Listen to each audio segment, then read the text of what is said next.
بسم اللہ والسلام علی رسول اللہ۔ اچھا، ہمارے دارالفتہ میں یہ سوال آیا ہے کہ آج کل کچھ لوگ ہیں وہ اس طرح کا نعرہ لگا رہے ہیں کہ علی کا پہلا نمبر دمادم مست قلندر، علی دا پہلا نمبر۔ تو اس حوالے سے آپ کیا فرماتے ہیں؟ تو اس حوالے سے یاد رکھیں جی، پہلی بات تو یہ ہے کہ علی دا پہلا نمبر، علی کا پہلا نمبر، یہ اہل سنت و جماعت کا نعرہ نہیں ہے۔ اہل سنت و جماعت کا یہ نعرہ ہے کہ انبیاء علیہ السلام کے بعد سب سے افضل ذات حضرت سیدنا ابوبکر صدیق رضی اللہ تعالیٰ عنہ کیا، پھر حضرت عمر، پھر حضرت عثمان، پھر حضرت علی رضوان اللہ تعالیٰ علیہم اجمعین۔ تو پہلی بات تو یہ ہے کہ اہل سنت و جماعت کا یہ نعرہ ہی نہیں ہے، اہل سنت و جماعت کا یہ عقیدہ ہی نہیں ہے۔ اب جو یہ نعرہ لگا رہے ہیں، میں ان سے سوال کچھ کرنا چاہتا ہوں۔ پہلا سوال یہ ہے کہ یہ جو نعرہ لگا رہے ہیں علی کا پہلا نمبر، تو علی کا پہلا نمبر کس چیز میں بھائی؟ پہلا سوال یہ ہے، خلافت میں؟ یہ تو اہل سنت و جماعت کا عقیدہ ہی نہیں ہے، کیونکہ پہلے خلیفہ حضرت سیدنا ابوبکر صدیق رضی اللہ تعالیٰ عنہ ہے، پھر حضرت عمر، پھر حضرت عثمان، پھر حضرت علی۔ تو خلافت میں پہلا نمبر تو ہو ہی نہیں سکتا۔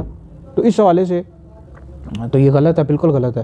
اور دوسرا سوال یہ ہے کہ افضلیت میں آپ کہہ رہے ہیں کہ پہلا نمبر، افضلیت میں پہلا نمبر نہیں ہو سکتا بھائی۔ حضرت سیدنا ابوبکر صدیق رضی اللہ تعالیٰ عنہ انبیاء علیہ السلام کے بعد سب سے افضل ہیں، تو افضلیت میں بھی پہلا نمبر نہیں ہے۔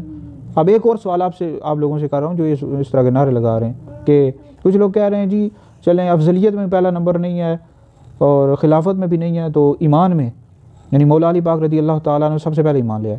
تو بھائی اس حوالے سے اہل سنت و جماعت کا آپ نے موقف پڑھا ہے؟ اہل سنت کا کیا موقف ہے کہ مردوں میں سب سے پہلے ایمان کون لائے؟ حضرت سیدنا ابوبکر صدیق رضی اللہ تعالیٰ عنہ، عورتوں میں حضرت سیدہ خدیجہ الکبریٰ رضی اللہ تعالیٰ عنہ، بچوں میں مولا علی رضی اللہ تعالیٰ عنہ۔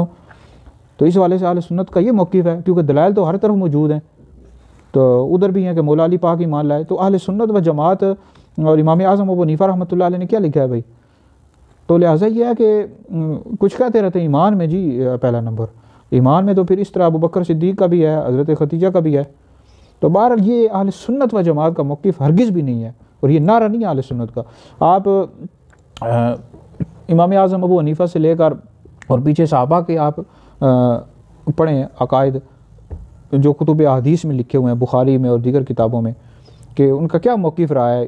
پیر میرے علی شاہ صاحب رحمۃ اللہ علیہ تک، اعلیٰ حضرت امام علیہ سنت تک، سب کا یہ موقف ہے کہ انبیاء علیہ السلام کے بعد سب سے افضل حضرت ابوبکر ہیں، ثم عمر، ثم عثمان، ثم علی۔ اور خود مولا علی پاک رضی اللہ تعالیٰ عنہ کیا فرماتے ہیں بھائی؟ بخاری میں کیا لکھا ہوا ہے؟ جب ان سے ان کے بیٹے نے پوچھا کہ سب سے افضل کون ہے، تو فرمایا ابوبکر، پھر فرمایا عمر۔ ان کے بیٹے کہتے ہیں اگر میں تیسرے کا نام پوچھ لیتا تو کہتے عثمان۔ تو بہرحال یہ اہل سنت و جماعت کا ہرگز بھی یہ نعرہ نہیں ہے۔ اہل سنت کا یہ نعرہ ہے کہ سب سے افضل انبیاء علیہ السلام کے بعد حضرت ابوبکر ہیں پہلے درجے کے لحاظ سے، ثم عمر، ثم عثمان، ثم علی رضوان اللہ تعالیٰ علیہم اجمعین۔